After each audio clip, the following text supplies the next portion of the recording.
Praise Lord. கஷ்டமா இருக்குல்ல? Praise Lord.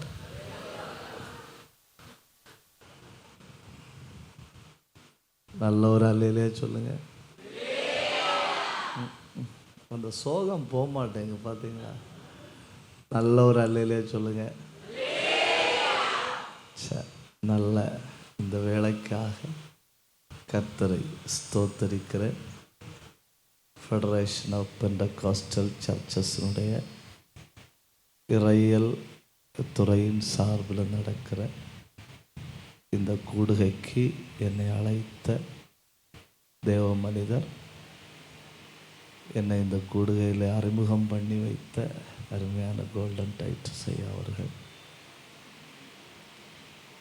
இந்த சபையின் போதகர், இந்த கூடுகையை ஒருங்கிணைக்கிற எல்லா பரிசுத்தவான்கள், எல்லா தேவ மனிதர்கள் எல்லாரையும் வாழ்த்துகிறேன். கர்த்தர் உங்களை ஆசீர்வதிப்பார். முதல்ல ஒரு சின்ன ஜோக்கு சொல்லுவேன், சிரிக்கிறீங்களான்னு பார்த்துட்டு தான் பிரசங்கம் பண்ண முடியும். ஆமாம், பார்த்துட்டு தான் பிரசங்கம் பண்ண முடியும். இதுவரை ஃப்ளைட்டில் ஏறி பழக்கம் இல்லாத ஒருவர் குமரி மாவட்டத்தில் இருந்து, வேறு மாவட்டமாக இருந்திருக்கலாம், அதில் நம்ம சொல்லும்போது நம்ம மாவட்டம் தானே சொல்லணும். குமரி மாவட்டத்தில் இருந்து முதல் தடவையாக ஃப்ளைட்டில் ஏறி போனார். ஃப்ளைட்டில் ஏறி போய் விமான நிலையத்தில் இறங்கினது. அவர் இந்த மார்த்தாண்டம் பஸ் ஸ்டாண்டில் போய் இறங்குற மாதிரி டோருக்கு பக்கத்தில் போனார். வண்டி நிறுத்தியாச்சு இல்லையா, டோருக்கு பக்கத்தில் போனார். டோருக்கு பக்கத்தில் போன உடனே அந்த விமானத்தில் உள்ள கேபின் குரூ மெம்பர் உண்டு இல்லையா, விமான பணிப்பெண், அந்த விமான பணிப்பெண் அப்படியே கையால் டோரை திறக்கும்போது இவர் பக்கத்தில் போகிறார். அந்த பெண்மணி வெயிட்டுன்னு சொல்லிச்சு. வெயிட்டுன்னு சொன்ன உடனே அவர் 58ன்னு சொல்லிட்டு சாடிட்டார். சரி, வீட்டில் போய் உட்கார்ந்து யோசித்து சிரிச்சுக்கிடுங்க. கர்த்தர் உங்களை ஆசீர்வதிப்பார். இன்னைக்கு காலையில் நான் உங்கள் நடுவில் பேச போகிறது தாக்கத்தை ஏற்படுத்தும் வாலிபம். ஒன்று சொல்லுங்கள். இங்கே பாருங்கள், இவ்வளோ சத்தமாக எல்லாம் பேசக்கூடாது, கஷ்டமாக இருக்கும் இல்லையா? முடிஞ்ச அளவு மெதுவாக பேசணும். நம்ம மெதுவாக பேசி பழகணும். சொல்லுங்கள், தாக்கத்தை. உண்மையிலே நம்பிட்டு தாக்கத்தை ஏற்படுத்தும் வாலிபம். குமாரா, நீ வாயை திறக்கலைன்னு தாக்கத்தை ஏற்படுத்தும் வாலிபம். மறக்கப்படாது. அந்த பிரசங்கியார் கேம்பில் வந்து என்ன பேசிட்டு போனார்னு கேட்டால், என்ன பேசிட்டு போனார் பாட்டியம்மா? ஆனால் என்ன ஆனாலும் கூட்டம் முடிஞ்சு உங்களுக்கு சேக்கண்டு தருவேனே. ஆமாம், நீங்கள் அவ்வளோ எனர்ஜியாக இருக்கிறீங்க. நான் பார்த்துட்டே இருந்தேன். நீங்கள் 60 தாண்டினாலும் 20 மாதிரி இருக்கிறீங்க. ஒன்று கைதாட்டுங்க அவளுக்கு. கர்த்தர் நல்லவர். சரி, ஒரு தடவை கூட சொல்லிட்டு தொடங்குவோமா? தாக்கத்தை ஏற்படுத்தும். நீங்கள் வாலிபர்கள் தயவு செஞ்சு புரிஞ்சுக்கிடணும். என்ன வாலிபர் கூட்டத்துக்கு நான் கூப்பிட்டது, ஆனால் வந்து பார்த்தா வாலிபர்களை யாரும் காணலை. சரி, அதை தான் பொறுத்துக்கிடுறேன். இருந்தாலும் நீங்கள் புரிஞ்சுக்கிடணும், தேவ ராஜ்யத்துக்காக செயல்படுவதற்கு அதிக ஆண்டுகள் தேவையில்லை. அதிக ஆண்டுகள் தேவையில்லை. இங்கிலீஷில் ஒரு அழகான வார்த்தை சொல்லுவோம், the damage is already ton. நீங்கள் கேள்விப்பட்டிருப்பீங்கன்னு நம்புகிறேன். The damage is already ton. இந்த சார்லி கிர்க் அப்படிங்கிற ஒரு ஆள் இறந்து போனார் இல்லையா? நானும் உட்காந்து பேசலான்னு யோசிப்பேன். மேடம், எவனாவது சுட்டுப்பிட்டான்னா, ஆனாலே அது நான் நடந்து பேசுறது நம்ப முடியாதையா.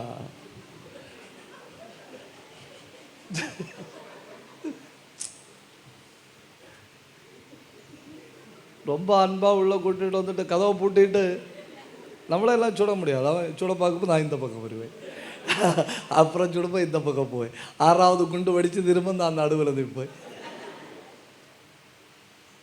சார்லி கிர்க் 31 வயசில் இறந்து போனார். நான் அதை எடுத்து வச்சுட்டு கொஞ்சம் நேரம் யோசித்து பார்த்தேன். சில நேரம் நம்ம யோசிப்போம், 10 வருஷம் கூட இருந்திருக்கலாம், 20 வருஷம் கூட இருந்திருக்கலாம், 30 வருஷம் கூட இருந்திருக்கலாம். இல்லை, அந்த மனுஷன் 31 வயசு வரை உயிரோடு இருந்ததுக்குள்ள டேமேஜ் என்னெல்லாம் பண்ணணுமோ அதெல்லாம் பண்ணியாச்சு. சந்தோஷம் இல்லைன்னா விட்டு தள்ளுங்க. ஒரு அல்லேலியா சொல்லுங்க. ஆயிரக்கணக்கில் வாலிபர்களாக்கும் இன்னைக்கு யூனிவர்சிட்டிகளில் 2வது சார்லஸ் கிர்க்கா நாங்கள் எழும்பணும்னு விரும்புறது. அப்போ அந்த மனுஷனை கொண்டு கர்த்தர் செய்ய வேண்டிய அத்தனையும் செய்து முடித்து விட்டார். இந்தியாவில் விழுந்த ஒரு மிகப்பெரிய தத்துவ ஞானி விவேகானந்தா. சுவாமி விவேகானந்தா 40 ஆண்டுகளை தாண்டல, ஆனால் damage is already done. Alexander the great சாகும்போது கரெக்டாக வயசு 33 வயசு, ஆனால் டேமேஜ் இஸ் ஆல்ரெடி டன். நீங்கள் எவ்வளவு காலம் வாழ்கிறீர்கள் என்பதில் இல்லை, நீங்கள் வாழ்கிற காலத்தில் என்ன செய்கிறீர்கள். ஒரு தடவை கூட நான் அந்த வார்த்தையை சொல்கிறேன், நீங்கள் எவ்வளவு காலம் வாழ்கிறீர்கள் என்பதில் இல்லை, நீங்கள் எவ்வளவு நாட்களில் செய்ய வேண்டியதை செய்து முடிக்கிறீர்கள். அப்படி ஆனால் இங்கே இருக்கிற அத்தனை பேரையும் நான் எப்படி பார்க்குறேன் தெரியுமா? அடுத்தொரு 10 ஆண்டுகள் தாக்கத்தை ஏற்படுத்துகிறவர்களாய் பார்க்கிறேன். இப்போ கையை தட்டணும், இப்போ கையை தட்டணும், இப்போ வாயை திறக்கணும். ஊடகடகல் கமலகடகல் பிரௌடபத்தனா இருக்கிற இடம் அதிரணும். அப்படி ஒரு அபிஷேகம் இறங்கணும். இருக்கிற இடம் அதிரணும். எலும்பு நரம்பு எல்லாம் கர்த்தருடைய ஆவியானவர் இங்க வந்திருக்கிறார் என்பதை உணரணும். உச்சந்தல முதல் உள்ளங்கால் வரை ஒரு தைலம் பூசப்படணும். நல்ல கையை தட்டி நல்ல வாயை திறந்து அந்நிய பாஷை அடையாளம் உள்ளவங்க அடக்கி வைக்காதுங்க. ஒரு ஊற்று கண் திறக்கிறது. கை தட்டி ஆவியில போராடுங்க. சத்தம் போதல்ல. இங்கிருந்து அப்போஸ்தலர்கள் எழும்பணும், இங்கிருந்து தீர்க்கதரிசிகள் எழும்பணும், இங்கிருந்து மேய்ப்பர்கள் எழும்பணும், இங்கிருந்து சுவிசேஷர்கள் எழும்பணும். அத்தனைக்கும் தேவையான அபிஷேகம் இப்பொழுது இங்கே. எனக்கு அது வேணும்னு சொல்றவ கை தட்டுங்க. இது வேடிக்கை பார்க்கிற இடம் கிடையாது. நம்ம யாரும் வேடிக்கை பார்க்க வரல. இது வெட்கப்படுற இடம் கிடையாது. நம்ம வெட்கப்படும்படி வரல, நம்ம அசைவை உண்டாக்கும்படி வந்திருக்கிறோம். கண்ணை மூடி கையை தட்டி அப்படி ஒரு அபிஷேகத்தை பெற்றுக்கொள்ளுங்க, அப்படி ஒரு பலனை பெற்றுக்கொள்ளுங்க. இப்போ எல்லார் மேலும் அக்கினி. அந்த ஹந்தாரா ரியாந்தாரா பிடிக்குது, தங்கச்சி பிடிக்குது, ரியாந்தா பிடிக்குது. அந்த பாப்பாவுக்கு மேல பயங்கர அபிஷேகம். ரிகத்தாரபா ரியாந்தாரா விடாத விடாத. ஆவியில வெட்டுறவங்க ஆவியில வெட்டுங்க. போர்க்களத்துல இறங்கி நின்னு போராடுறவங்க போர்க்களத்துல போராடுங்க. முன்னணியில நிக்கிறவங்க முன்னணியில நில்லுங்க. எல்லா பக்கம் ஒரு அபிஷேகம், எல்லா பக்கம் ஒரு அபிஷேகம். இந்த கூட்டத்துக்கு ஆமென் போடுறதுக்கு முன்ன கர்த்தர் மேல ஒரு அபிஷேகத்தை போடுகிறோம்.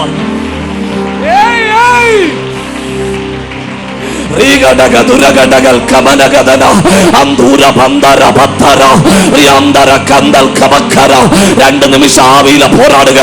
சிலர் மேல பயங்கர அபிஷேகம், சிலர் மேல பயங்கர அபிஷேகம். விடாத விடாத, சந்தேகப்படாத. ஏன் சந்தேகப்படாத? இப்போ மேல இறங்குறது அக்கினி அபிஷேகம். கண்ணை மூடி பத்திய அந்த தம்பி பக்கத்தில் போய் பிடிங்க. அந்த தம்பியை பிடிங்க.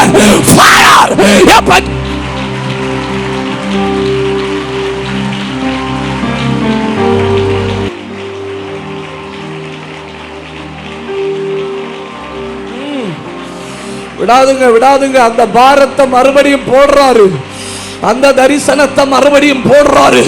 நூற்றுக்கணக்கில் தேவதூதர்கள் இந்த கூடாரத்துக்குள்ள ஊழியம் செய்து கொண்டிருக்கிறார்கள். பணிவிட ஆவிகள் படர்ந்து பிடிக்குது. எல்லா சோம்பலின் ஆவியை வெட்டி எறிகிறாரு. என் கண்ணை மூடி பிடி பிடி, அபிஷேகம் பற்றி பிடி. விடாத விடாத விடாத விடாத விடாத. கையை தட்டி பெற்றுக்கோ. இது பெற்றுக்கொள்கிற நேரம். யாரும் வேடிக்கை பார்க்காதுங்க. எல்லா பக்கமும் ஆவியானவர் பாய்கிறார்.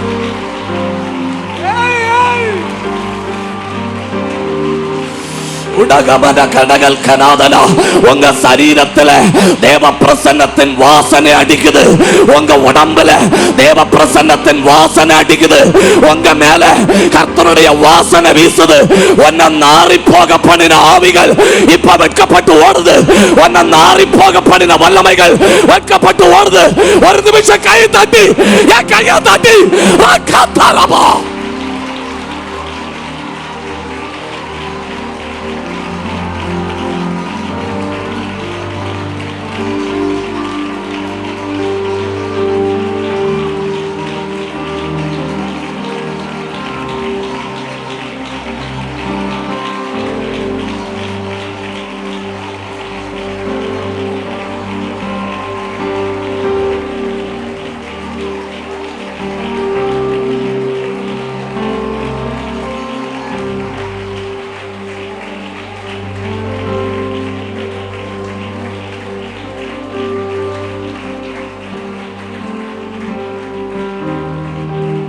ஆண்டவரே, மிகுந்த பிரயாசம், பெரிய தரிசனம், ஒரு வாலிப தலைமுறை எழும்ப வேண்டும் என்கிற நோக்கம் இது உம்முடைய தாசர்களின் உள்ளத்தில் நீர் போட்டபடியால் எப்படி ஒரு கூடுகை ஏற்படுத்தி எல்லா தடைகளையும் தாண்டி நீர் எங்களை இந்த இடத்துல கொண்டு வந்து வைத்திருக்கிறீர். உமக்கு நன்றி. நாங்கள் விருதாவாய் வரல்ல, நாங்கள் உம்மால் இழுத்து கொண்டு வரப்பட்டவர்கள். எங்களை நீர் இழுத்து கொண்டு வந்ததில் ஒரு நோக்கம் உண்டு. அந்த நோக்கத்தை இந்த நாளில் நிறைவேற்றணும் அப்பா. அப்படியே நம்முடைய சந்நிதியில் நின்று ஜெபிக்கிறாப்பா. ஒரு ஆள் கூட அப்பா, ஒரு ஆள் கூட வந்ததை போல திரும்பி போகக்கூடாதப்பா. சிலர் அபிஷேகத்தை பெற்றுட்டு போடும், சிலர் தீர்க்க தரிசனத்தை பெற்றுட்டு போடும், சிலர் குணமாக்கு வரங்களை பெற்றுட்டு போடும், சிலர் அக்கினியா மாறி போடும், சிலர் விசேஷ பலத்தோட போடும். அதற்கென்று உம்முடைய பலமுள்ள தூதர்களை இந்த கூடாரத்தில் அனுப்புவீராக. பலத்த தூதர்களே இறங்கி வருவீர்களாக. ஒவ்வொரு ஆத்மாவுக்கு பக்கத்துல ஒரு தூதர் நிற்க பண்ணுங்கப்பா. ஒரு பணிவிடை ஆவி ஒவ்வொருவருடைய பக்கத்துல நிற்கணும். நாம் பண்ற பிரசங்கத்தை விட ஆவியானுடைய கிரிய பலமா இருக்கணும்.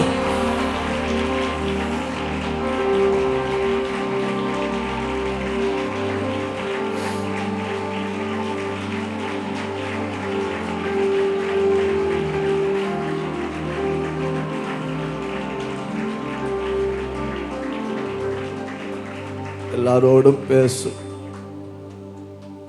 இன்னும் சில மாதங்கள் தாண்டி இப்படி ஒரு வாலிபர் கூடுகை நடந்தது என்று நாங்கள் கேள்விப்படும்போது அந்த கூடுகையில் பங்கு பெற்றவர்கள் பயன்படுத்தப்படுகிறார்கள் என்கிற செய்தி எங்கள் காதுகளில் வரணும். அதற்கு என்ன செய்யணுமோ அதை நீர் செய்யணும். ஆண்டவரே, நம்முடைய கரத்தின் கருவியாய் நிற்கிறேன். பட்டயம் கையில் ஒட்டுகிறவரை வெட்டுவீராக. இயேசுவின் நாமத்தில் பிதாவே, ஆமென். நல்ல ஒரு அல்லேலூயா சொல்லுங்க, உற்சாகத்தோட சொல்லுங்க. சந்தோஷமான மத்தியான வேளைக்காக கர்த்தரை ஸ்தோத்தரிக்கிறேன். உங்கள் எல்லாரையும் காண்பது ரொம்ப சந்தோஷம். சொல்லுங்க, தாக்கத்தை மெதுவாக பேசுங்க. தாக்கத்தை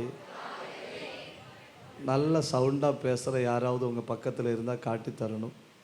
இந்த பேனா தருவேன், உங்களுக்கு தர மாட்டேன். நல்ல சவுண்ட். ஒரு 6-7 காரியங்களை நான் டக்குன்னு சொல்லுவேன். நீங்கள் எழுதிக்கிடணும். கரெக்டு 2 மணிக்கு நான் மைக்கை கீழே வைப்பேன். அதுக்கு முன்னே நீங்கள் எனக்கு ஒரு உதவி செய்யணும். நான் பிரசங்கத்தை முடித்த உடனே ஒரு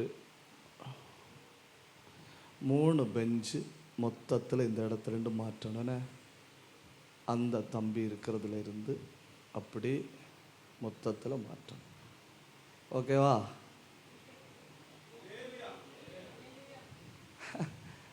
பொறாமையாக இருக்கணும் இல்லை? ஆமாம். நீங்கள் பாருங்கள், எனக்கு சிரிக்காமல் உட்காந்து பிரசங்கம் கேட்குற ஆட்களை பிடிக்காது. நான் சொல்ல வேண்டிய நேரே சொல்லிவிடுவேன். சிரிக்காமல் உட்காந்து பிரசங்கத்தை கேட்குற ஆட்களை எனக்கு பிடிக்காது. இனி கடுப்பாக இருந்துணுன்னா நான் கடுப்பை திருப்பி காட்டுவேன். எப்படி காட்டுவோம் தெரியுமா? 3 மணி வரை முடிக்க மாட்டேன். 3 மணி வரை முடிக்காத உடனே ஆவியானவர் பலமாக போராடுறாருன்னு நினைக்கப்படாது. பிரசங்கியார் கடுப்பாக இருக்கிறார். ஓகேவா? சரி. ஆதியாகமம் 25ஆம் அதிகாரம் 19வது வசனம்.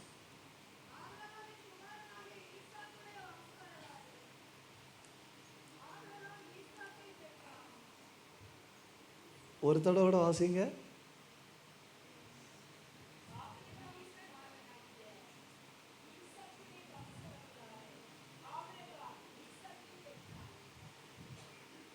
ஆபிரகாமின் குமாரனாகிய ஈசாக்கின் வம்ச வரலாறு. ஆபிரகாம் ஈசாக்கை. அப்போ சந்தேகம் இல்லை இல்லையா? பெற்றது யாரு தான்? 1 நம்பர் 1 நீங்கள் எழுதிக்கிடணும். நம்பர் 1, நீ 25 ஆண்டுகள் ஜபத்தின் விளைவு.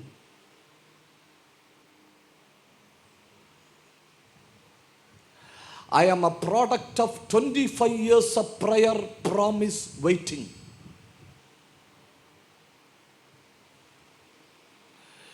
இங்க இருக்கிற யாரும் நேற்று பெஞ்ச மழையில குறித்தவர்கள் நம்பலாம் இல்லையா? இங்க இருக்கிற யாரும் ஆக்சிடென்டலி பிறந்தது கிடையாது. 25 ஆண்டுகள் வாக்குத்தத்தம் கேட்டுட்டு இருக்கு. ஆண்டவரே, இந்த கேட்கிற வாக்குத்தத்தம் எல்லாம் எங்க போகுது? எங்க போகுது? உள்ள போகுது. தருவேன் தருவேன் தருவேன் தருவேன்னு 25 ஆண்டுகளா சொல்லிட்டு இருக்கிறாரு. இதெல்லாம் எங்க போகுது? உள்ள போகுது. அப்ப 25 ஆண்டுகள் ஜபித்த ஜபம் இந்த ப்ராடக்ட்டுக்கு உள்ள இருக்கு. தப்புதான். 25 ஆண்டுகள் விட்ட கண்ணீர் மொத்தம் மேனுஃபேக்சர் ஆகி வந்தது யாருல? ஈசாக்குல. நீங்க ஏதோ எதேச்சையாய் பிறந்தது அல்ல, யாரோ சிலருடைய ஜபம். இதுக்கு இவ்வளவு அல்லையிலே சொன்னீங்க பாருங்க. இவர் ஆனார் பயங்கர கஷ்டமா இருக்கு. யாரோ சிலர் ஆண்டுகள் கண்ணீர் விட்டதன் விளைவு நீ. யாரோ சிலர் காத்திருந்ததன் விளைவு நீ. ஏன் இத்தனை ஆண்டுகள் தெரியுமா? நீ என்கிற பிள்ளை இந்த பூமியில பிறக்க கூடாது என்பதற்காக சத்துரு என்னெல்லாம் செய்ய முடியுமோ அத்தனையும் செஞ்சான். ஆனா அத்தனையும் உடைந்தது. நீ பிறந்தாய். கை தட்டணும், கை தட்டணும், கை தட்டணும். அநேகருடைய கண்ணீரின் விளைவு நீங்க சிஸ்டர். அநேகருடைய கண்ணீரின் விளைவு நீங்க பிரதர். அநேகர் காத்திருந்தது, அநேகர் ஜெபித்தது, அநேகர் முழங்கால நின்னது, தகப்பனுடைய பாதத்தை அசைத்தது. அதன் விளைவுதான் நீ.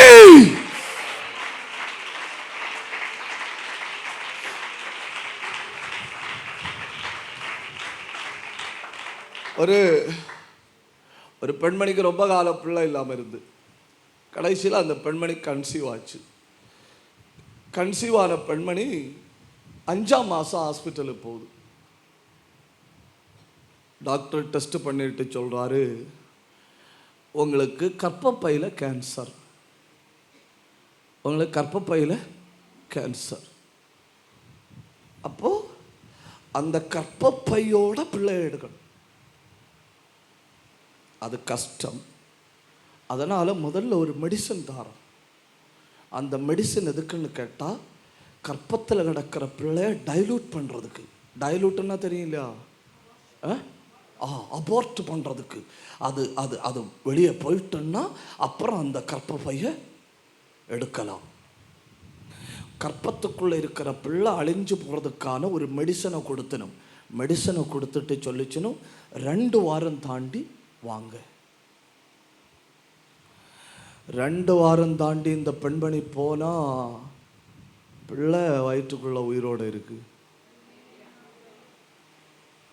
அவங்க 7 மாதம் வரை கர்ப்பத்துக்குள்ளே வச்சே இந்த பிள்ளை, அதாவது அழிக்க வேண்டும் என்கிற நோக்கத்தில் இல்லை, தாயை உயிரோட காப்பாற்றணுங்கிற நோக்கத்தில் அந்த பிள்ளை எப்படியாவது வெளியே எடுக்கணும். ஏன்னா கேன்சர் படர்ந்துடும் இல்லையா, அதுக்குள்ளே இந்த யூட்ரஸை ரிமூவ் பண்ணணும். அப்போ தான் இந்த தாயை காப்பாற்ற முடியும். அதற்கான முயற்சிகள் எடுத்துகிட்டு இருக்கணும். 7 மாதம் வரை கற்பத்தில் இருந்த பிள்ளை அழியலை. 7 மாதம் வரை கற்பத்தில் இருந்த பிள்ளை அழியலை. அப்புறம் இந்த பெண்மணியை காப்பாற்ற வேண்டி எடுக்கிற முயற்சியில் இந்த பெண்மணியை ஐசியூக்குள்ளே அட்மிட் பண்ணிச்சணும். இந்த பெண்மணிக்கு சர்ஜரி பண்ணி பிள்ளையை வெளியே எடுத்தணும். பிள்ளை இன்குபேட் பண்ணிச்சணும். அந்த பிள்ளை இன்னைக்கு ஒரு சபையில் பாஸ்டர். ஆமென். யாரோ சிலர் அழுது இருக்கு, யாரோ சிலர் ஜெபம் பண்ணி இருக்கு. ஏதோ சில கற்பங்கள்ல இருந்து பிள்ளை பிறப்பதில்லைன்னு சத்துரு சவால் விட்டுருக்கு. அப்படின்னா கர்த்தருடைய வலுக்கட்டாயத்தின் பேரில் நீ பிறந்திருக்கிறாய். நல்ல ஒன்று கைதட்டி, நல்ல ஒன்று கைதட்டி, நல்ல ஒன்று கைதட்டி. இங்க இருக்கிற அத்தனை பேருக்கு நான் சொல்றேன், நீங்கள் விளைவு, நீங்கள் விளைவு. ஏதோ சபை போதகருடைய கண்ணீரின் விளைவு நீங்கள், யாதோ ஒரு தாயின் கண்ணீரின் விளைவு நீங்கள், ஏதோ ஒரு குடும்பத்தினுடைய ஜெபத்தின் விளைவு நீங்கள். யாரோ தெய்வ சமூகத்தில் விழுந்து ஆண்டவரே அப்படின்னு ஜெபித்ததனுடைய விளைவு. You are the result. யாரோ சிலருடைய கண்ணீரின் விளைவு நீங்கள்.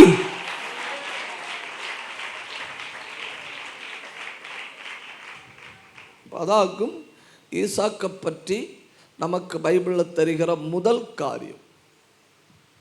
2வது பைபிளில் இருந்து நமக்கு ஈசாக்கை பற்றி அறிய வேண்டிய 2வது காரியம் என்ன தெரியுமா? நீங்கள் மாதிரி இல்லாத காலத்தில் மாதிரிகள். என்ன மாதிரி இல்லாத காலத்தில் மாதிரிகள்? நான் உதாரணத்தை சொல்றேன், அப்போ உங்களுக்கு புரியும். ஆபிரகாமை பாருங்க, சாராள். ஐயோ, பொதுவாக எங்கே பேசினாலும் இதெல்லாம் உற்சாகமாக சொல்லுவோம். சாராள், ஆகார், கேத்தூரா. சாராள் இருந்து கமா போகுது பார்த்தீங்களா? சாராள் கமா, ஆகார் கமா, கேத்தூராள். புல் ஸ்டாப்னு நம்புவோம். இனி தேவையில்லாத காரியம் எல்லாம் நல்லா புரியுது. இனி யாக்கோபை எடுங்க. யாக்கோபிட்ட கேட்குறேன், உனக்கு கிருபை தந்தது யாரு? தாத்தா. உனக்கு கிருபை தந்தது யாரு? தாத்தா. அவன் தாத்தா அவனுடைய அபிஷேகத்தை பின்தொடர்ந்து பிடிக்கிறான். பார்த்தீங்களா? தாத்தா ஆட்டோ இல்லை, தாத்தா ஆட்டோ இல்லை. ஃப்ரெண்டு ஒரு டயர் சாராள், பேக்கில் 2 டயர் ஆகாரும் கேத்தூராளும். இப்போ அதே கிருபை யாருக்கு வருது? யாக்கோவுக்கு வருது. அவன் சொல்றான், தாத்தா காரில் போனா பேரன், தாத்தா ஆட்டோவில் போனா பேரன் அட்லீஸ்ட் காரில் ஃப்ரண்டில் 2 டயர். யாரெல்லாம்? ராகேல், லேயாள். பேக்கில் 2 டயர். பில்கால். இதுக்கு 2க்கு நடுவில் யார் இருக்கிறது? யாக்கோபு. இவனுக்கு இதில் எந்த ரோல் மாடலை வேணாலும் எடுத்துக்கலாம். இவன் வேணா ஆபிரகாம மாதிரி ஆட்டோ ஓட்டினாலும் யாரும் கேட்பணுமா?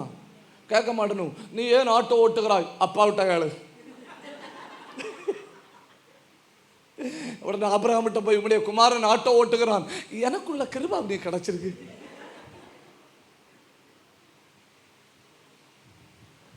இனி அவன் இல்லை பரவாயில்ல, ஒரு ஆயுசுல உண்டு, நான் உன்னை யாக்கோபை பிளான் பண்றேன்னு சொன்னா அட்லீஸ்ட் என்ன எடுக்கணும்?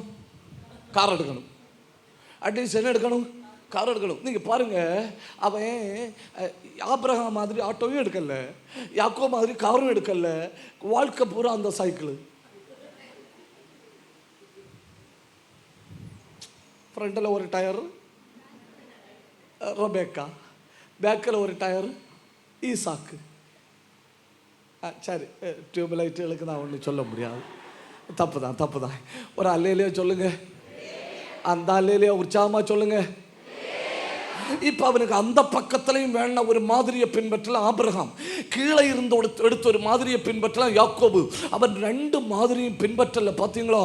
அவன் மாதிரி இல்லாத காலத்துல மாதிரி. நான் ஒரு மாதிரின்னு சொல்லல, மாதிரி இல்லாத காலத்துல மாதிரி. நமக்கு அதுதான பிரச்சனை. இப்ப யாரை பின்பற்றது, யாருக்குள்ள இருக்கிற கிருபையை பின்பற்றது, யார மாதிரி பின்பற்றது? யார மாதிரியும் இல்ல. இந்த காலத்துக்கு நீ, இந்த காலத்துக்கு நீ, you don't have xerox, you don't have duplicate, you don't have someone else. கர்த்தர் இந்த காலத்துக்கண்டு உங்களை வைத்திருக்கிறார். உங்களுக்கு நிகராய் எவரையும் வைக்கல. கையை தட்டணும், வாயை திறக்கணும். நீ காண்கிறவர்கள் எல்லாம் மாதிரி அற்றவர்களா இருந்தாலும், நீ கேட்கிறவர்கள் எல்லாம் மாதிரி அற்றவர்களா இருந்தாலும், இந்த காலத்துக்கு ஒரு மாதிரியாக கர்த்தர் உங்களை வைத்திருக்கிறார். ஈசாக்கின் மேல ஊற்றப்பட்ட அதே அபிஷேகம், அதே அபிஷேகம், நான் சொன்னது அதே அபிஷேகம் இந்த காலத்துல உங்க மேல ஊற்றப்படுகிறது.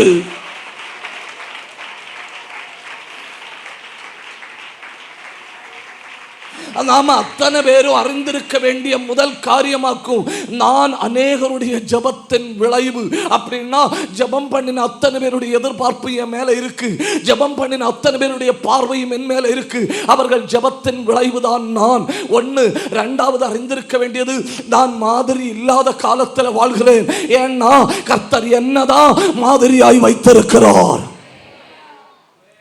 நான் பைபிளை திறந்து வச்சுட்டு யோசிச்சப்போ, எந்த நல்ல தாயும், உங்களுக்கு புரியுதுன்னு நம்புறேன், எந்த நல்ல தாயும் சாமுவேல மாதிரி ஒரு பிள்ளைய சீலோவில் இருக்கிற அந்த சர்ச்சில் கொண்டு விடமாட்டணும். எனி சென்சிபிள் மதர், நல்ல திறமையா யோசிக்கிற எந்த தாயும் அந்த ஆலயத்தில் கொண்டு அந்த பிள்ளைய விடாது. நான் அண்ணாள்கிட்ட கேட்கிறேன், எப்படி பிள்ளைய கொண்டு விடுற, அங்க மாதிரிகளே இல்லையே. அப்போ அந்த பெண்மணி சொல்லுது, ஏய் என் பிள்ளைதான் மாதிரி. தப்புதான். மாதிரி இல்லாத தேசத்துல, மாதிரி இல்லாத சமூகத்துல, மாதிரி இல்லாத ஊர்ல, மாதிரி இல்லாத கிராமத்துல, மாதிரி இல்லாத வட்டத்துல, மாவட்டத்துல, மாநிலத்துல நம்மள வச்சது ஏன் தெரியுமா? நீங்கள் தான் அவர்களுக்கு மாதிரிகள். உங்க சந்ததிகள் மாதிரியாயிருப்பார்கள். கை தட்டி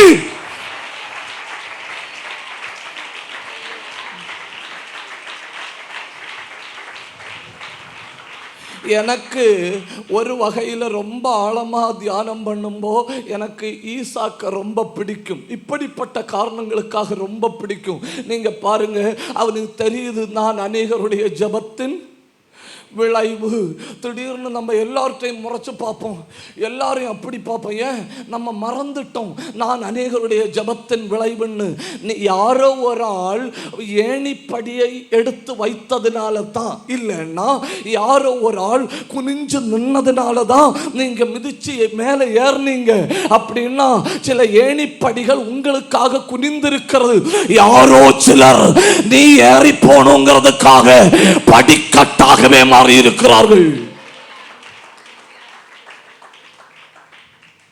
அப்போ ஒன்று, நான் அநேகருடைய ஜபத்தின் விளைவு. ரெண்டு, நான் இந்த காலத்துக்கு மாதிரி.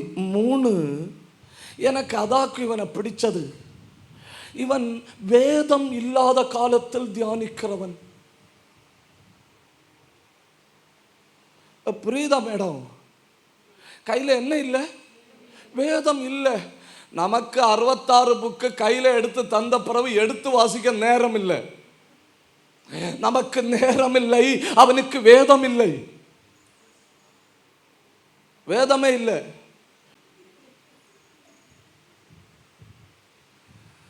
வேதத்தை கையில் எழுதி தந்த பிறகு நமக்கு வியாக்கியானிக்க நேரம் இல்லை. எடுத்து ஒரு வார்த்தை பேசுவாண்டவரேன்னு சொல்லி ஜபிக்க நேரம் இல்லை. அவன் வேதம் இல்லாத காலத்தில் தியானிக்கிறான். நான் கேட்கிற, ஈசாக்கே நீ என்ன தியானிக்கிறாய்? ஏன்னா என்ன தியானிக்கிறோன்னு நமக்கு தெரியாது. பைபிளை திறந்து வச்சிருப்பனும், சென்டரில் மொபைல் இருக்கும். நம்ம என்ன நினைப்போம், பரவாயில்லையே இந்த ஆத்மா எப்பொழுதும் வேதமும் கையுமாக இருக்கு. வேதத்துக்குள்ள இருக்கு மொபைலு. அதனால என்ன தியானிக்கணும்னு நமக்கு தெரியாது. வனாந்தரத்தில் போய் உட்கார்ந்து நியாயப்பிரமாணம் எழுதப்படாத காலத்தில் என்ன தியானிக்கிறான்னு பார்த்தப்பதான் எனக்கு தெரிஞ்சு போச்சு. இவன் தெளிவா தியானிக்கிறான். ஒன்னாவது இவன் என்னத்துக்கு நன்றி சொல்றான் தெரியுமா? முதல்ல இவன் ஆண்டவர்கிட்ட சொல்றான், அடைக்கப்பட்ட கற்பத்திலிருந்து என்னை புறப்பட பண்ணினபடியால் உமக்கு நன்றி. அடைக்கப்பட்ட கற்பங்களே, உங்க கற்பத்துக்குள்ள என்ன கிடக்கு தெரியுமா? உங்க கற்பத்துக்குள்ள கிடக்கிறது ஒரு ஈசாக்கு. You carry an Isaac. உனக்குள்ள இருக்கிறது ஈசாக்கு. அதாக்கு உனக்கு இவ்வளவு பாடு, அதாக்கு உனக்கு இவ்வளவு பிரச்சனை, அதாக்கு உனக்கு இவ்வளவு நிந்தை. ஈசாக்கு புறப்படுகிற காலம். ஓகே, ஒன்னாவது தியானம் கரெக்டா தான் இருக்கு. ஆனா இது 1 மணிக்கூருக்கு தகையாதே. அப்புறம் நீ என்ன தியானிக்கிறாய்?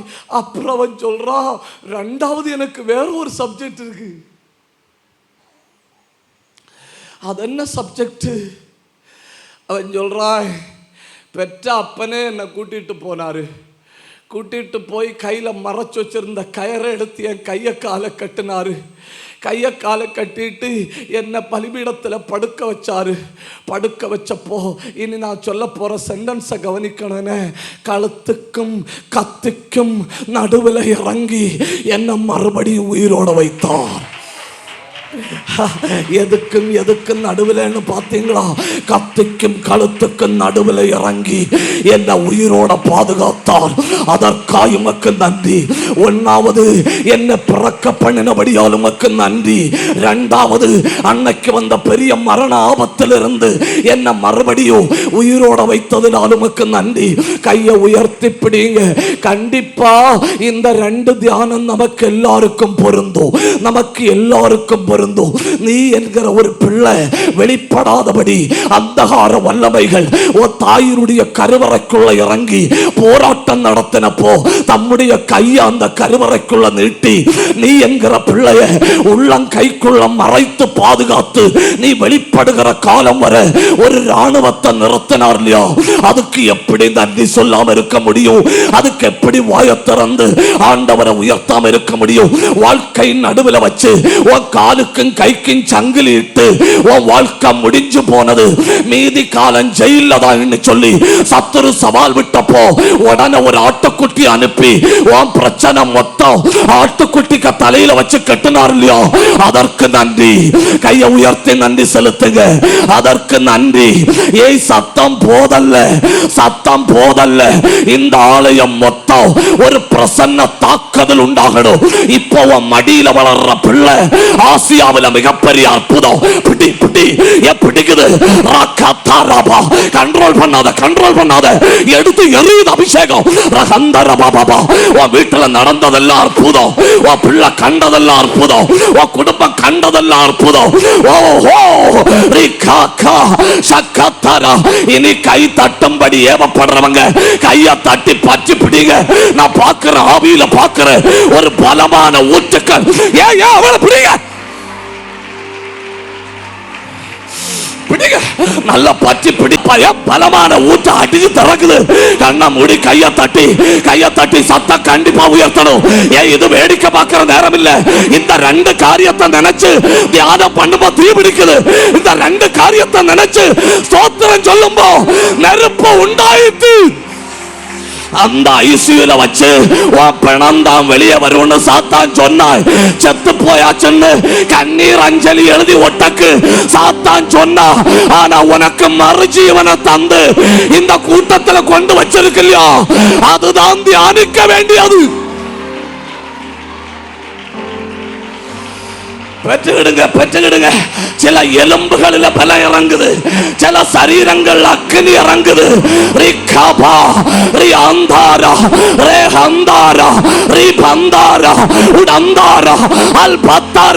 கையை தட்டி இருக்கிற இடத்துல பெற்றுக்கொள்ளுங்க ஒரு பலமான அபிஷேகம்.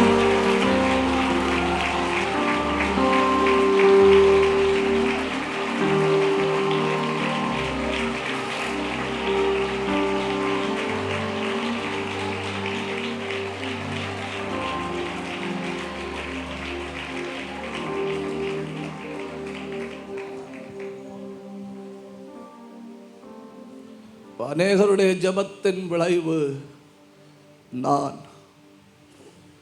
இந்த மேடையில் இங்கே பிரசங்கம் பண்ணிட்டு இருக்கும்போ எத்தனை நூற்றுக்கணக்கில் ஆட்கள் இந்த ஒரு கூட்டத்துக்காக ஜெபம் பண்ணிட்டு இருக்குன்னு தெரியுமா?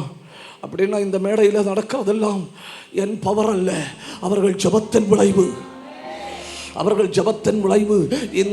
இங்க கூட்டம் நடந்து கொண்டிருக்கும் நான் பார்த்தேன், ஆபீஸ் ரூமில் ஒரு சகோதரி முழங்கால் ஜெபித்து கொண்டிருந்தார்கள். அப்படின்னா அதன் விளைவு இன்னைக்கு நடந்தாகணும் இல்லையா? அறுவடை உண்டாகணும் இல்லையா? நடந்தே ஆகணும் இல்லையா? யாரோ சிலர் அழுகிறார்கள், யாரோ சிலர் கூக்குரலிடுகிறார்கள், யாரோ சிலர் கண்ணீர் விடுகிறார்கள், யாரோ சிலர் ஜெபிக்கிறார்கள். பிள்ளை கொடும், பிள்ளை கொடும். கர்த்தர் உற்பத்தி ஆரம்பிக்கிறோம்.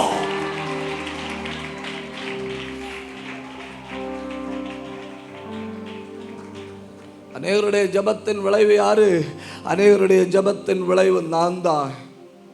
மாதிரி இல்லாத காலத்துல மாதிரி யாரு? மாதிரி நான் தான். நீங்க பழைய ஏற்பாட்டு முழுக்க வாசிச்சு பார்த்தா பழைய ஏற்பாட்டில் உள்ள எல்லா மனுஷர்களும் தடம் புரள்றது எங்க தெரியுமா? மொராலிட்டி, மோரல் ஸ்டாண்டர்டுன்னு ஒன்று உண்டு, மோரல் கோடுன்னு ஒன்று உண்டு, மோரல் லைஃப்னு ஒன்று உண்டு. அது பழைய ஏற்பாட்டில் எல்லாரும் அந்த எல்லையை உடைக்கிறார்கள். You take David, you take Solomon, you take Gideon, you take any figure in the Old Testament. அவர்கள் எல்லாருமே அந்த ஒழுக்கத்தின் சுவரை உடைத்து விடுகிறார்கள். ஆனால் நீங்க பாருங்க, ஈசாக்க அப்படிப்பட்ட மனிதர்களுக்கு நடுவில், ஒழுக்கம் இல்லாத சமூகத்தில் ஒழுக்கமா வாழ முடியுமா? ஈசாக்குகளால் முடியும். ஹல்லேலூயா. துன்மார்க்கர்கள் மட்டுமே வாழ்கிற இடத்துல நீதிமானாய் வாழ முடியுமா? ஈசாக்குகளால் முடியும். ஜெபிக்காதவர்கள் வாழ்கிற இடத்துல ஜெபிக்க முடியுமா? ஈசாக்குகளால் முடியும். கிருபை இல்லாதவர்களுக்கு நடுவில் கிருபையில வாழ முடியுமா? ஈசாக்குகளால் முடியும். அப்படின்னா இந்த காலத்தின் ஈசாக்கு நீங்க தான். இந்த காலத்தின் ஈசாக்கு நீங்க தான். ஒரு நிமிஷம் கை தட்டி, ஒரு நிமிஷம் நல்ல கை தட்டி, நல்ல வாய திறந்து ஆவியில் நிரம்பி ஆண்டவரை மகிமைப்படுத்துங்க.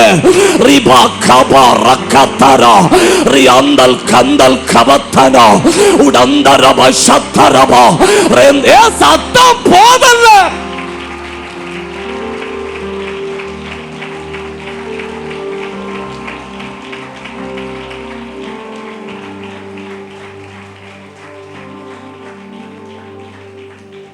அப்போ ஒன்று, அநேகருடைய ஜெபத்தின் விளைவு இவன்.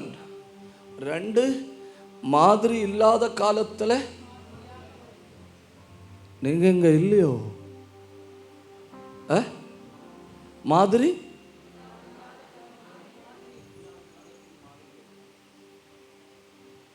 யாரு? ஈசாக்கு. சமூகம் அப்படித்தானே இல்லையா? மாதிரி இல்லாத காலத்தில் எப்போ மாதிரியே இல்லாத காலத்தில் நாம் சிக்கி விடுறோமோ உடனே நாம் புரிஞ்சுக்கிடணும், அவர்கள் நடுவில் இருந்து கர்த்தர் என்னைத்தான் எழுப்புகிறார். அவர்கள் நடுவில் இருந்து கர்த்தர் என்னைத்தான் காண்கிறார்.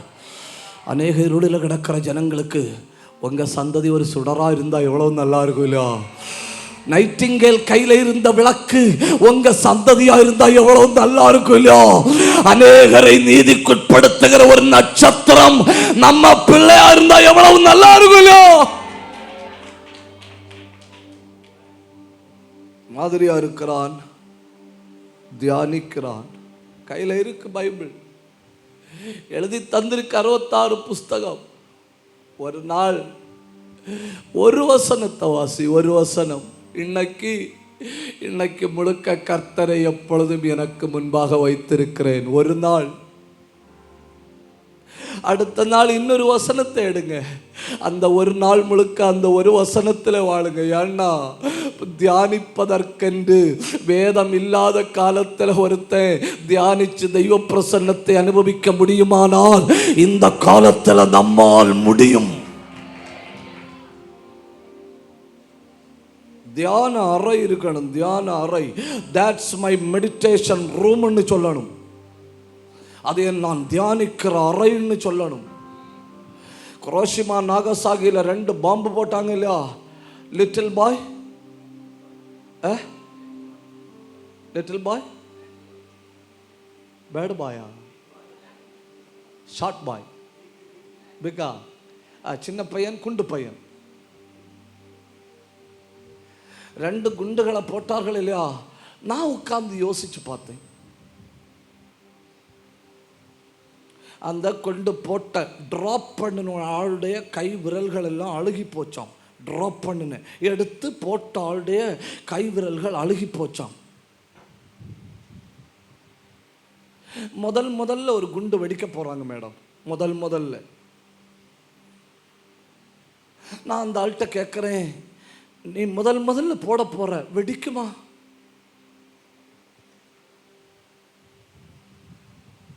சில நேரம் பிஎஸ்எல்வி ஜிஎஸ்எல்வி எல்லாம் தோற்று போகுது இல்லையா? இவ்வளவு டெக்னிக்கல் டெவலப்மெண்ட் ஆன வேர்ல்டுல தோற்று போகுதுன்னா, ஒரு டெக்னிக்கும் இல்லாத காலத்தில் நான் கேட்குறேன், நீ போட்டால் வெடிக்குமா? அவன் சொல்கிறான், நான் இது முதலாவது போட போகல, நான் போடுறது 3வது. எத்தனாவது? அப்போ நான் கேட்குறேன், 2 எண்ணம் வரலாற்றில் இல்லையே. அப்போ அவன் சொல்கிறான், 2வது வெடித்தது, 3வது வெடித்தது குரோஷிமா நாகசாகியில், 2வது வெடித்தது என் லேபில்.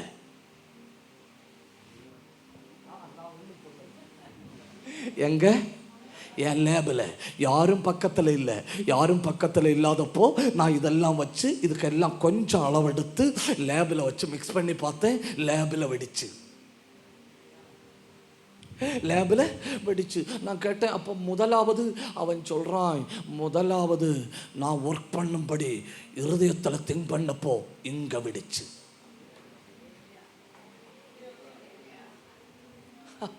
ஐயோ மொத்தம் டியூப் லைட்டில் ஒன்றும் செய்ய முடியாது ஐயா. அப்போ 3வது வெடிச்சதுங்க குரோஷிமா நாகசாகியில், 2வது வெடிச்சதுங்க அவனுடைய லேபில். இங்கே 2 இடத்துலையும் வெடிக்க முன்னே இங்கே வெடிச்சு. அருமை தேவ பிள்ளைகளை கவனிங்க. முதல்ல ஒரு வசனம் இங்கே வெடிச்சுன்னு வைங்க. ஒரு வசனம் இங்க வெடிச்சுன்னு வைங்க, அது எங்க போட்டாலும் வெடிக்கும். இங்க வெடிக்குது இல்லையா, அதுதான் தியானம். இங்க வெடிக்குது இல்லையா, அதுதான் தியானம். இப்ப கையை தட்டுங்க. ஒரு தியானிக்கிற அபிஷேகம். வேதத்தை கையில எடுத்த உடனே கிருபை வெளிப்பட தொடங்கணும். ஒரு வசனத்தை வாசிக்க தொடங்குற உடனே கிருபை வெளிப்பட தொடங்கணும். உங்க தியானத்துல நெருப்பு விழுது. வசனத்தை காணும்படி கர்த்தர் கண்ணை திறக்கிறார். கண்டிப்பா வெடிக்கும்.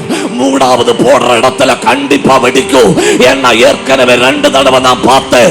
லேபில் வச்சு வெடித்தது, அதுக்கு முன்ன இருதயத்தில் வச்சு வெடித்தது, இந்த கூட்டத்தில் வச்சு அபிஷேகம் உங்க உள்ள வெடிக்குது. என் கையை தட்டி உங்க உள்ள கிருபை வெடிக்குது. கண்ணை மூடி கையை தட்டுங்க. சிலருக்குள்ள வெடிக்குது. விடாதுங்க. கையை தட்டி பெற்றுக்கொள்ளுங்க. ஒரு பயங்கரமான வெடிப்பு கர்த்தர் உனக்குள்ள முதல்ல வெடிக்க வைக்கிறார். அப்புறம் நீ போகிற இடம் எல்லாம் வெடிக்கும்.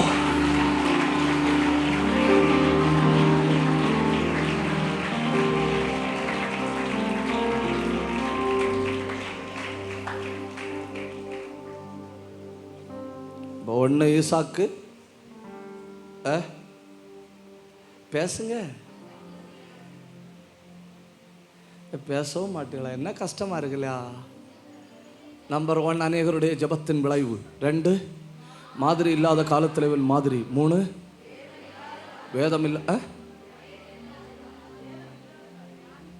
வேதம் இல்லாத காலத்தில் தியானிக்கிறவன். 4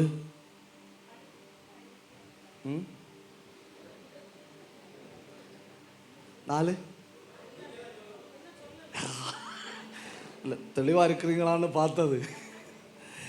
4 ஆதியாகமம் 25:21 யாரும் ஜபிக்காத பொழுது ஜபிக்கிறவன். He prays when nobody prays. இதுக்கு மேலே நான் ஒன்று கூட மட்டும்தான் சொல்லுவேன். ஒன்று கூட சொல்லிட்டு ஜபிக்க போகிறேன்னு.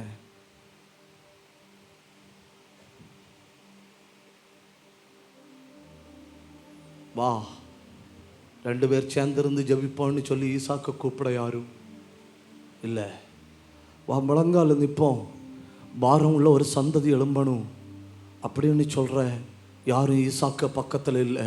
அப்படின்னா ஈசாக்குக்கு உந்துதல் வெளியே இருந்து வரல. ஈசாக்குக்கு உந்துதல் எங்கே இருந்து வந்து? உள்ளே இருந்து வந்தது. நான் ஜெபிக்கணும், நான் ஜெபிக்கணும், நான் கர்த்தரை தேடணும், நான் கர்த்தரை போல மாறணும். அடுத்து இதாக்கு நான் என்னுடைய செய்தியின் ரொம்ப முக்கியம்னு நினைக்கிறேன்னு, யாரும் விதைக்க விரும்பாத இடத்தில் விதைக்கிறவன்.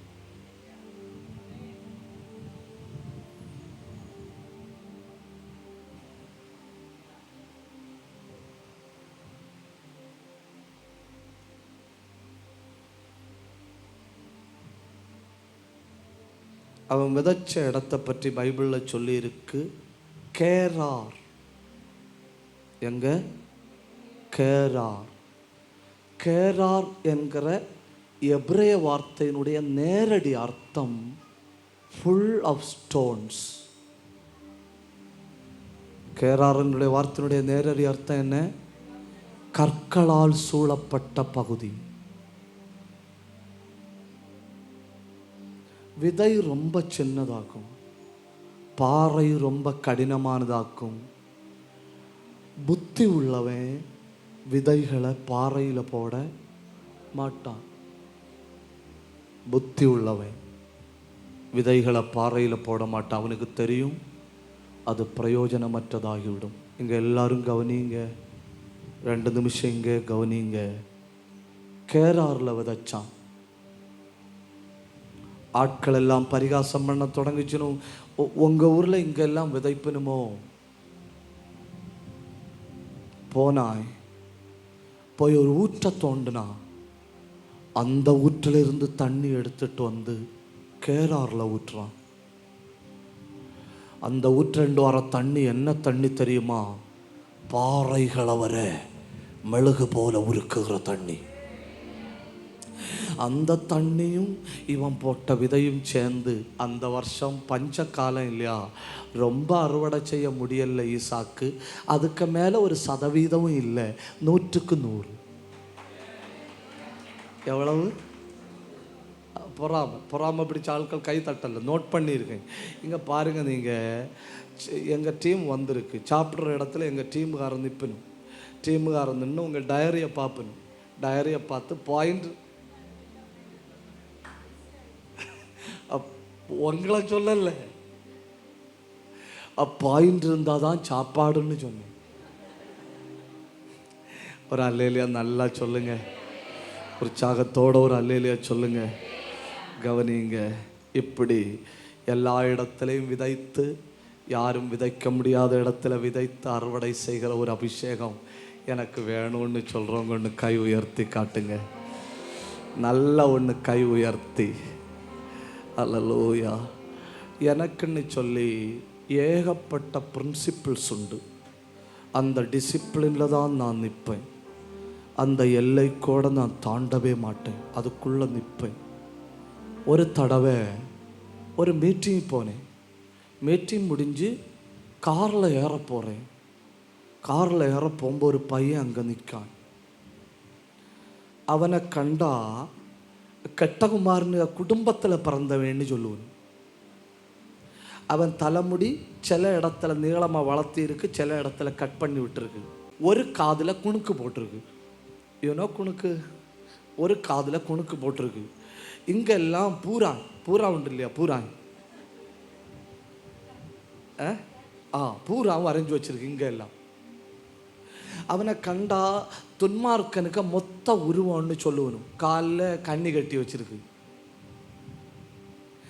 இவன் ஃபுல்லாக செம்மியா டக்குன்னு கண்டுபிடிக்க முடியல. வண்டியில் ஏற போகிறேன், அவனை பார்த்தேன். அவனை பார்த்தோன்னு ஆவியானவர்கிட்ட சொல்கிறாரு, அவனை கூப்பிடுன்னு. வம்ப விலை கொடுத்து வாங்குறோமோ அப்படிங்கிற ஒரு சந்தேகம் எனக்கு உண்டு. அவனை கூப்பிடுன்னு சொல்கிறாரு. நான் அவனை கூப்பிட்டேன். அவன் ரட்சிக்கப்பட்டானான்னு எனக்கு தெரியாது, உண்மையில் எனக்கு தெரியாது. அவன் ஞானஸ்தானம் எடுத்தானு எனக்கு தெரியாது. என்கிட்ட சொல்கிறாரு அவனை அபிஷேகம் பண்ணுன்னு.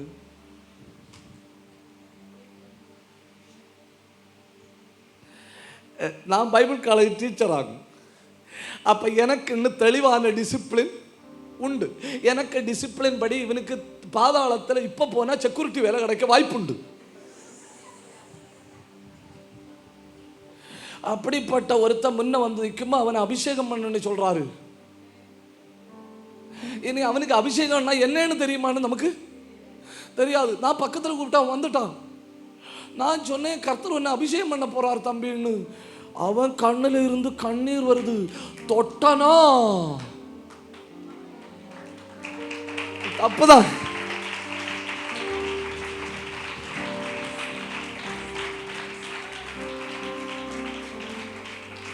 அன்னைக்கு நான் ஏக்கர் கணக்கில் எழுதி வச்சிருந்த எல்லா டிசிப்ளினையும் அடிச்சு உடச்செடுத்து அடுப்புல இட்டேன். எனக்கு அன்னைக்கு புரிஞ்சு கர்த்தருக்கும் பின்னடியவும் தேவையில்லை, முன்னணியவும் தேவையில்லை. எவனையும் அபிஷேகம் பண்ண முடியும். எவனையும் கண்ண மூடி கை தட்டி பாருங்க. இப்போ அபிஷேகம் பண்ண முடியும். கையை தட்டி பெற்றுக்கோ. இருக்கிற இடத்துல அபிஷேகம்.